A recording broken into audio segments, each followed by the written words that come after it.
भूखमरी से आजादी, हाँ बोलने की आजादी, ना बोलने की आजादी। ভুকমারির আজাদিটা তো অপরাধ না। আমার নিজের হ্যাঁতে হ্যাঁ বলাটা বা আমার হ্যাঁ বা না বলাটা এটা আমার গণতান্ত্রিক অধিকার। This is a democracy and India is a democratic country. তাহলে এই হ্যাঁ বা না এর মধ্যে অসুবিধাটা কোথায়? এক মাস আন্দোলনের পর শিক্ষামন্ত্রী পদত্যাগ করেছে, এরপর কি আপনাদের মনে হয় যে শিক্ষার সমস্ত রকম যে দুর্নীতি, প্রশ্নপত্র লিক, সেগুলো বা আরো যেসব সমস্যা আছে শিক্ষা ক্ষেত্রে সেগুলোর সমাধান হয়ে যাবে? দেখো, আন্দোলন তো শিক্ষামন্ত্রী, ব্যক্তি শিক্ষামন্ত্রীর পদত্যাগ হয়েছে এটা যেমন সঠিক কথা, তার সাথে সাথে যিনি শিক্ষামন্ত্রী হয়েছেন তারও যা পাস্ট রেকর্ড সেটাও আমরা মোটামুটি জানি। আমাদের বক্তব্য, একজন প্রগতিশীল বামপন্থী ছাত্র সংগঠনের কর্মী হিসাবে আমাদের যেটা বক্তব্য সেটা হচ্ছে যে শিক্ষা ব্যবস্থায় যে করাপশন, সেই শিক্ষা ব্যবস্থার করাপশনকে ঠিক করতে হবে। সার্বিকভাবে গোটা ভারতবর্ষের শিক্ষা ব্যবস্থাকে স্বচ্ছ করে তুলতে হবে যাতে ভারতবর্ষের শিক্ষার্থীরা সেই শিক্ষাকে প্রপারলি অ্যাভেল করতে পারে।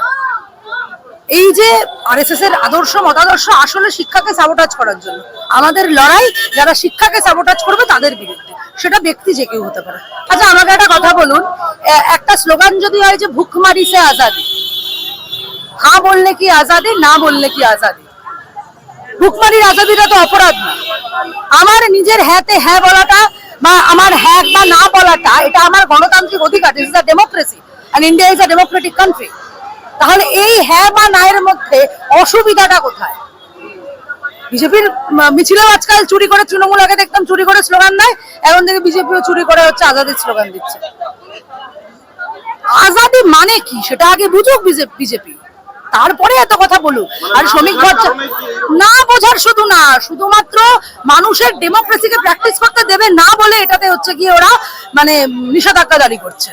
আর শ্রমিক ভট্টাচার্য এত কথা বলছেন, শুরুতে এসে বলেছিলেন গণতান্ত্রিক অধিকার ফধিকার অনেক কিছু বলে টলে, এখন বলছেন হচ্ছে গিয়ে বামপন্থীদের রাস্তা দেখলে পেটান। আমরা কিন্তু একটা কথাই বলছি, আমরা কাউকে যেচে কিন্তু অ্যাটাক করতে যাচ্ছি না, কাউকেই না। তৃণমূলের জামানায় তৃণমূলকেও করিনি, বিজেপির জামানায় বিজেপিকেও করবো না। কিন্তু কেউ যদি যেচে পড়ে এসে পায়ের ওপর পা দিয়ে ঝগড়া করতে চায়, উত্তর এবং প্রতি নিজেদের আদর্শ, নিজেদের কালচারকে ভালো করে প্রদর্শন করেছে। ক্ষুদিরাম বসুর ছবি লাগানো পতাকা তাতে জুতো লাগিয়ে টাঙিয়ে দিয়েছে। দিস ইজ, হ্যাঁ, Sukanta Bhattacharya, this is the culture of BJP. তাহলে বিজেপির কালচার বিজেপি নিজেরা দেখাচ্ছে, এতে বামপন্থীদের কি করার আছে? ওরা দেশভক্তির কথা বলে, দেশের জন্য যারা কাজ করেছে, দেশের বিখ্যাত মানুষ যারা যারা লড়াইয়ের বার্তা দিয়েছে, লড়াইয়ের কথা বলেছে, তাদের ছবিওয়ালা ফ্ল্যাগে যদি হচ্ছে কি জুতো ঝুলিয়ে দিতে পারে, তাহলে বিজেপি কত বড় দেশভক্ত সেটা তো আবার নতুন করে প্রমাণ হয়েই যায়। নিজেরাই প্রমাণ করছেন, অন্য কারুর লাগছে না। যখন শিয়ালদা থেকে মিছিল ছেড়েছে, তারপরে মাঝ রাস্তায় বহু প্ররোচনা হয়েছে। এমন কিছু বিজেপি ঝান্ডাদারি একেবারে গেরুয়া বস্ত্র পরে তালতলা বাজার থেকে আরম্ভ করে, মৌলালি থেকে আরম্ভ করে বিভিন্ন ভাবে এমন ভাবিটকিরি করেছে, এমন কিছু কথাবার্তা বলেছে, সেটা শুধু মানে ভার্বাল অ্যাবিউজে থেমে থাকে না, মানে ভার্বালি একটা মানুষকে মোলেস্ট, একটা মহিলাকে মোলেস্ট পর্যন্ত করে ফেলেছে মুখ দিয়ে। জল ছড়া, জল দেওয়ার নামে জল ছুটছে, এইসব হচ্ছে যে করে বেরিয়েছে। এইগুলো আসলে ঠিক, নিজেদের চরিত্র নিজেরা হচ্ছে গিয়ে দেখাচ্ছে, আর কিছু বলার নেই।